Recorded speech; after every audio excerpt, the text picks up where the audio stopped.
Unidad et Adral et Jean-Pierre Lanfranc qui est la traduction en langue corse de Sonia Moretti qui est dans la salle et que nous saluons. Bravo Sonia.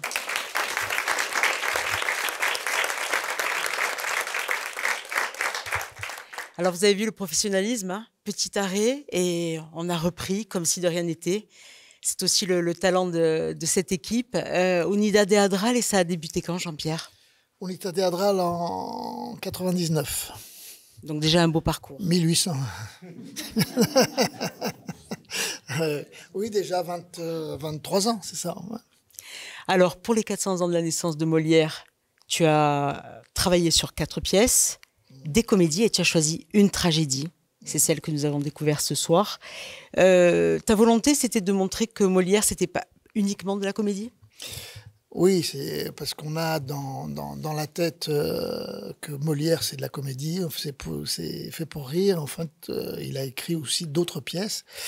Donc, j'avais la possibilité de faire le misanthrope, etc. Et on a choisi Don Juan. Parce que ça pose... peut-être qu'il y a des questions d'actualité, peut-être que ce bonhomme qui est libre au-delà de tout, y compris en gênant peut-être un peu beaucoup de gens, nous pose questions. Et les questions, c'est toujours une dynamique. Alors, je vais te demander de nous présenter les merveilleux comédiens de Unidad et Adral, et je voudrais que tu les... Alors, Daniel Delorme, tout au fond là-bas. Qui fête son anniversaire ce soir. C'est son anniversaire, on ne dira pas son âge. Si, moi je vais le dire. Aurélien Gabriel. Elisabeth Domingue. François Berlingue. Fior Adjapigogne, Francis Dias, Nathanaël Maïni, Pierre Leblois, Pedro Pasqualini,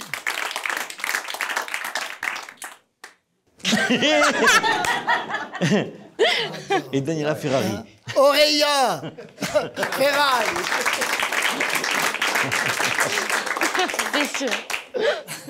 Aurélia. Mais justement, on pourrait peut-être lui demander à Aurélie, parce qu'elle n'a pas trop envie de parler, peut-être, justement, hein, la faire un peu parler. Aurélie, alors, ton ressenti sur cette pièce? Comment Moi, tu as bien, vécu le travail? Je sais pas si ça s'est vu, mais... Non, mais c'est un plaisir de jouer cette pièce. Il y a une bonne scène avec Aurélien qui met un peu le... qui est assez rigolote. Et puis ensuite, elle se fait embourber par Don Juan. Et puis après, la petite bataille avec Mathé. Et du coup, hein, c'est une belle expérience. Pedro, qui est à côté de toi, on l'a retrouvé aussi dans un rôle physique. On l'avait découvert dans Scapin, pour beaucoup. C'était AOB. Et ils sont fatigués. Il faut dire que ça a été intensif. Hein. Ça va. C'est moins fatigant que Scapin pour moi. Du coup. Moins physique, mais quand même présent. Oui, quand même. Je pense que Jean-Pierre, il aime bien me faire des cascades. Puis ça casque bien. En fait, tu avais pensé déjà au rôle en amont, c'est-à-dire tu savais déjà à qui tu allais attribuer les rôles, ou c'est venu Strada-Vaggiando? C'est-à-dire que comme je voulais faire 4 pièces, je voulais pas étendre la distribution à 4 distributions différentes, donc j'ai essayé de garder les mêmes comédiens, et puis en plus ils donnaient tellement de satisfaction dans toutes les autres pièces que c'était possible. Et puis après, bien sûr, vous savez, une fois qu'on a fait la distribution, on a fait 60% du travail. Donc voilà, j'avais la chance d'avoir une équipe de ce niveau et de cet enthousiasme-là. Donc ça a été un peu facile. Alors on pourrait penser que le rôle principal c'est Don Juan, mais on se rend compte que finalement ils ont tous des rôles importants.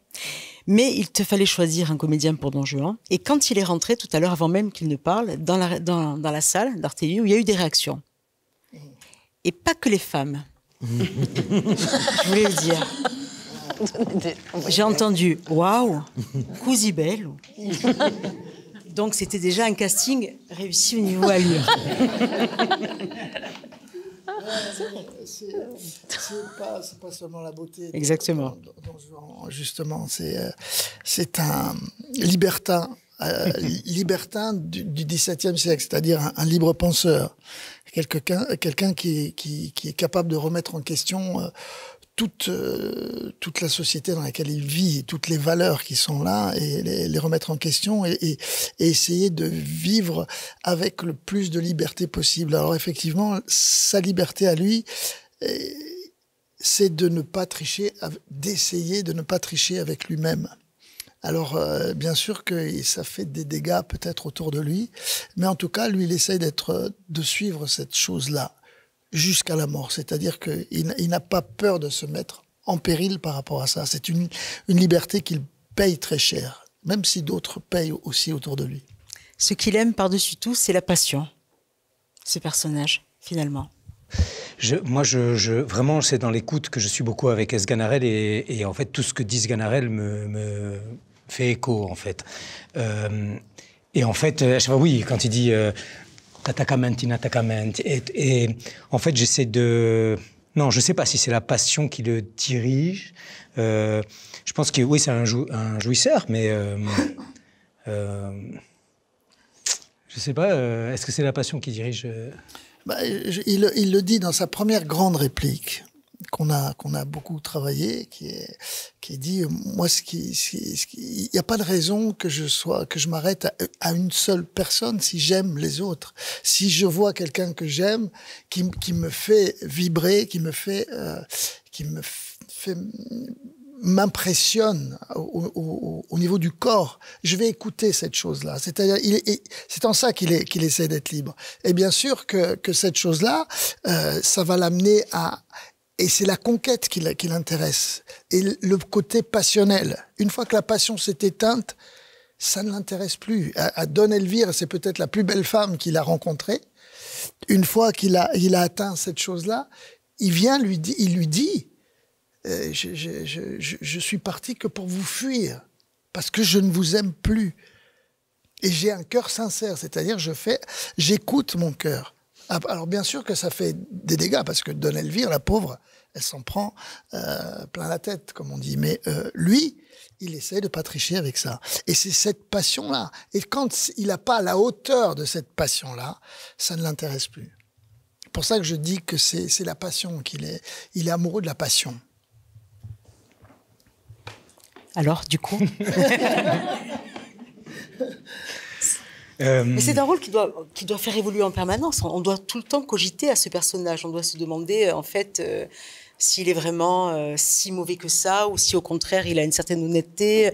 On doit même se poser des questions par rapport à soi-même. Oui, avant. Maintenant, moi, je suis là en sort de scène, donc là, je suis dans les questions. Est-ce que j'ai été présent dans mes rendez-vous, dans mes tournants importants, dans mes rendez-vous, justement, la rencontre avec, les scènes avec Don Elvire, la rencontre, est-ce qu'ils ont eu lieu? Là, moi, je suis en train de me refaire le film de, est-ce que ces rendez-vous est-ce que c'est comme un slalom, est-ce que ces rendez-vous ont eu lieu?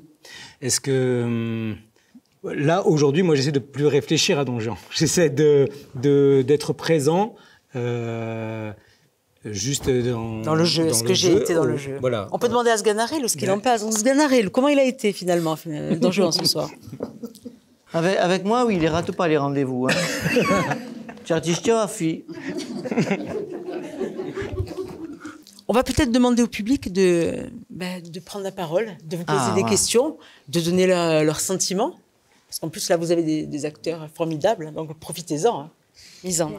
Allora, prima vi ringrazio, dirà proprio, hein. Ouais, j'ai passé un bon moment. Non, moi, je pourrais, par rapport à la langue, Molière, c'est quand même une langue particulière.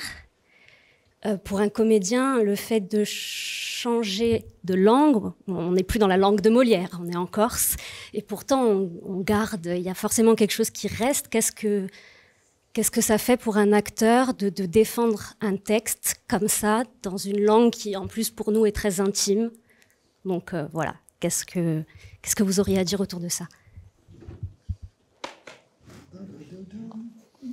Moi, je dois dire... Pardon. Non, moi, je suis persuadé que de jouer Don Juan en français, ça aurait été déjà un challenge, quelque chose. Mais de le jouer en Corse, pour moi, ça résonne différemment. Au niveau de l'intime, ça réveille d'autres choses. Et moi, j'ai une réconciliation à faire avec cette langue et le théâtre. Et le théâtre m'aide à retourner vers la langue. Et du coup... De traverser toutes ces questions qui sont justement de cette époque ou de Don Juan ou en langue corse, pour moi, c'est très très lourd de sens. Enfin, c'est très important de passer par la langue corse pour ça. Et je trouve que cette traduction est très belle. Et non, c'est un plaisir de dire à un moment donné. Là, moi, je suis plus dans la souffrance. À un moment donné, j'étais dans la souffrance parce que je suis pas bilingue, donc il faut que je travaille plus. Maintenant, ça y est, je commence à m'amuser. C'est toujours perfectible, mais je commence à m'amuser. Je suis désolée, hein, mais je comprends pas... Enfin, j'ai compris des bribes du texte, donc j'étais pas dans le texte. Et j'ai été bluffée par la corporalité, par l'engagement du corps justement dans cette pièce qui est absolument incroyable, par la gestion des rythmes qui nous tiennent. Et au final, je pense avoir compris la pièce. Mais au début, je me suis dit... il n'y a pas de traduction, comment je vais tenir, comment je vais faire, et est-ce que je vais tenir, est-ce que je vais pas, enfin bref, et pas du tout, ça a été voilà, un très très très beau travail de jeu d'acteurs de tous. Vous avez tous incarné vos personnages et avec une beauté. Voilà, bravo Jean-Pierre, parce qu'au niveau de la mise en scène, voilà, un grand bravo à tous. Et merci pour ce moment. C'est intéressant parce que quand on est enseignante de danse, comme madame, on est consciente de l'importance de la posture. À droite, il y a un monsieur qui avait une posture parfaite pendant la pièce, hein, et dont on n'a pas entendu vraiment la voix. Pas du tout. Même. Donc c'est l'occasion de l'entendre. Et voilà, vous n'êtes pas équipé. Bien, effectivement, si j'allais classer, ce n'est pas dans ma maigre carrière ma prestation que je placerai en premier. Néanmoins, faire partie de cette aventure, parce que c'est une aventure, avec des collègues, aussi bien féminins que masculins, de ce niveau, sous la houlette de Maître Lanfranchi, je vous assure, ça vaut largement la chandelle. Voilà, c'est tout ce que j'avais à dire. Merci. Oui, ça y est, j'ai posé. Ah, c'est la question, ça? C'était la question à monsieur. Oui. Est-ce que c'est aussi dur que la course automobile? Oui, il y a largement autant de virages. Non, c'est pas ce que je veux dire. C'est comme quand on joue au poker. Il y a de l'adrénaline. Oui, il y a de l'adrénaline. Ça a demandé combien d'heures de répétition pour arriver à ce beau... D'heures. En fait, il faut arriver texte dessus pour travailler. Sinon, c'est difficile. Donc... Pour moi, je vais parler pour moi, il m'a fallu à peu près 1 mois pour apprendre le texte, puis arriver texte dessus, et donc 1 mois après en répétition. Donc en gros 2 mois. 1 mois pour le texte et 1 mois pour la mise en scène, je dirais ça. Bon, après, félicitations, c'est très physique hein, pour vous, apparemment. Pour les autres aussi, bien sûr, mais je veux dire, vous avez vraiment... Il est envoûtant, ce Don Juan, vous avez vu. Voilà. Pas de cabriole non plus. Hein. C'était un peu pour répondre. Il y a une question qui a été posée tout à l'heure, c'est qui serait aujourd'hui dans la société corse les Don Juan? Mais la dame, elle ne va pas oser la poser, donc je la pose à sa place. Qui pourrait être Don Juan aujourd'hui en Corse? Alors, qui aurait de l'aura, du pouvoir, de la séduction, bien sûr, qui aurait le discours, qui aurait de l'argent. Donc il y en a quelques-uns qui sont qu'on pourrait comme ça citer, qui auraient un métier qui pourrait faire en sorte qu'ils soient en situation de plus facilement attirer les regards. Voilà. Mais je pense que c'est pas seulement en Corse, mais c'est un peu partout. C'est les hommes politiques, c'est les qui ont tout ça. Après, est-ce qu'il y aurait un Don Juan qui serait parmi tout cela un libre penseur? Faudrait fouiller un peu plus. Je pense que la qualité première de Don Juan, c'est avant tout le charisme. Et c'est un mot que beaucoup de monde ne connaît pas et qui est devenu complètement obsolète dans la génération actuelle, malheureusement. Alors, il y en a un qui est charismatique naturellement, c'est François. Hein. François Berlingue, il est naturellement charismatique. Hein. Il y a quelqu'un de la génération actuelle qui n'est pas content. Non, ça m'a fait... Pas regarder, hein, je regardais pas. Moi, j'ai du charisme. Vous m'avez pas vu en arrivant. J'ai du charisme. Non, ça m'a fait penser à... que je l'avais étudié en cours à la fac, cette pièce. Et c'est vrai que moi aussi, je ne suis pas corsophone. Mais bon, j'ai réussi quand même à retrouver des choses. Il n'y a aucun souci. Puis c'est vrai que le jeu d'acteur, il est très juste. On arrive facilement à se retrouver. Même avec ça, en fait. Avec cette mise en scène qui, franchement, était bien. Elle est très bien pensée, d'ailleurs. On arrivait très bien à imaginer la forêt ou les intérieurs ou quoi. Vraiment, c'était... Et ça me rajoutait même une ambiance chorégraphique en plus. Je trouve ça très intéressant. Mais du coup, je veux rebondir sur ce que vous avez tous dit là, dernièrement. Parce que quand j'avais étudié cette pièce, quand je l'ai lue, quand je vous ai revu là, c'est pas tant le Don Juan, en fait, sur qui je m'arrête, c'est plus sur les femmes à côté. Parce que moi, quand j'avais étudié donc, ces personnages, ce qui m'intéressait, c'est lui, son rapport avec les femmes, avec sa parole à lui, et comment voilà, il voit les femmes. Au début, je me demandais, mais qu'est-ce qu'il voit en elles? Et quand après, on les lit, les femmes en train de parler, on s'imagine des choses, des visages, des machins. Et vous voir, vous, comédienne, et du coup, je sais pas, ça m'a relancé sur la question de l'importance qu'avaient ces femmes-là. Et je pense qu'on peut aussi étudier ce Don Juan uniquement avec les femmes qui sont présentes dans cette pièce. Et bon, moi, ça me régale un petit peu. Et du coup, je trouve ça intéressant, en fait. C'est une manière différente d'approcher ces personnages. Il y a un auteur qui a La Nuit de Valognes. C'est toutes les... Oui, de Schmitt. Toutes les femmes, les conquêtes de Don Juan se retrouvent... et il y a le procès, je crois. Hein, c'est le procès de Don Juan. Donc oui, il a considéré, comme vous, que l'angle d'approche plus intéressant, c'était de rencontrer toutes ces femmes qu'il a séduites. Une dernière question, ou une remarque, ou... J'ai vu qu'il y avait une comédienne que tu connais bien, là-bas cachée au fond. Aurélie Vitra. Oui, comédienne, metteur en scène. Metteur en scène. Et c'est super d'avoir son avis sur... C'est une comédienne. Elle est démasquée. Il est bien maquillé. Hein. Aurélie, nous, on voulait juste le regard, ton regard de comédienne, sur le jeune homme, sur la pièce aussi, parce que je sais qu'il y a beaucoup travaillé avec Nathanaël. Et puis, elle joue en ce moment Sganarelle. Non. Oui. C'est pour ça que je préférais me taire.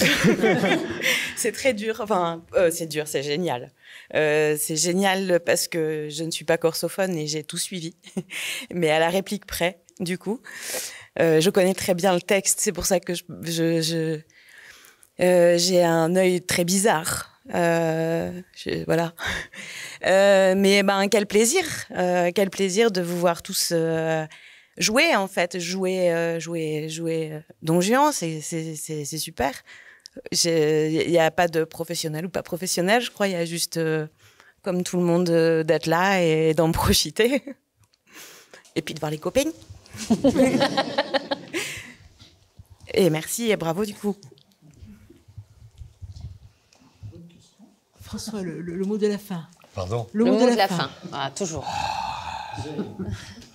Le mot de la fin, c'est difficile de trouver un mot qui puisse faire une fin. Mais moi, ce que je voudrais dire, c'est que ce que je retiens de cette histoire, tout à l'heure, Francis parlait d'aventure, c'est qu'on a joué 4 pièces de Molière depuis le printemps. Certaines, on avait travaillé il y a 2 ans, 3 ans. Et cette année, on est arrivé à en présenter 4 et on a passé vraiment des moments absolument fabuleux entre le 14 juillet et le 15 août, ou le 15 juillet, le 14 août, je sais plus dans quel sens ça marche, mais c'est à peu près ça, quoi. Enfin, un mois, quoi, hein. On a joué 28 fois et c'est absolument incroyable de jouer 28 fois, 28 spectacles en un mois en Corse, c'est assez rare. Moi, je commence à me faire vieux, mais c'est la première fois que ça m'arrive, hein. Alors, ce que je peux dire, si je dois dire un mot de la fin, c'est merci. Merci. À vous tous. Merci à vous tous. François Berlingue, Et merci au public et merci aux équipes d'Arte8. Et nous, on s'est régalés. Et on peut peut-être aller fêter ça. Et fêter l'anniversaire de monsieur... Voilà. Il vous invite à boire un coup. Merci à vous.